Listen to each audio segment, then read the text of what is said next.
And you talked about stress in your book, and you've mentioned it a little bit already today. So we think about diet a lot, but really stress can cause candida overgrowth too. Can you talk about that relationship a little bit?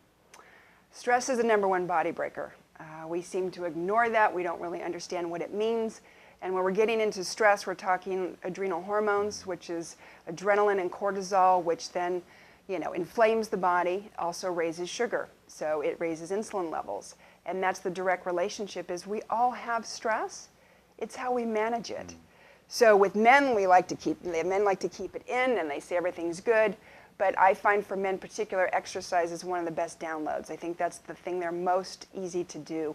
For women, it could be everything from also exercising, but I find women to be a little more emotional and in touch with that stress, but finding ways to channel it, whether it be journaling, meditation, going to see a therapist. But the fact is, stress has so much of an impact that I think even if you're eating a clean diet, taking supplementation for quality aging, if you're not managing the stress, you're either not going to see full improvement in what you're working on, or the body will still collapse more. It is probably the most important thing to pay attention to. And, like I said, the management factors is if you have a job you don't like, but you know you have to support your family, then what can you do as an adjunct? What's a hobby that you could do? What's another creative endeavor? Are you having fun with your kids on the weekend?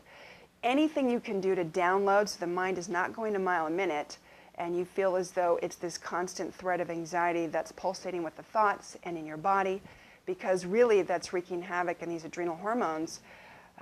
Cortisol is the most inflammatory thing in the body if it's not balanced. Easier said than done, too. It seems Absolutely. Probably in the last 15, 20, 30 years, we're all working more. Both parents are working, more stress at home.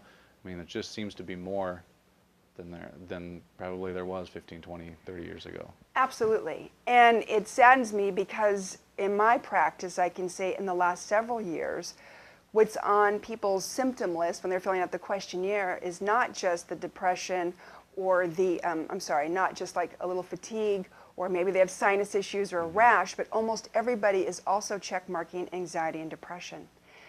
And it's just getting to a level that seems to be stronger and stronger, and we're not finding more tangible ways to do that. And I think a very simple, powerful way is meditation, and I know that scares a lot of people.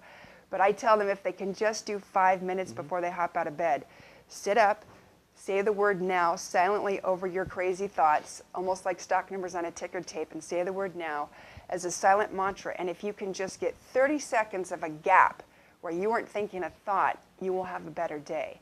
And hopefully that 5 minutes will turn into 15 and 20 minutes. But I think that's probably the best tool I can offer anybody beyond exercise, because you don't have to make that much more time. You don't have to go to the gym, have a membership. It's something you can do for free.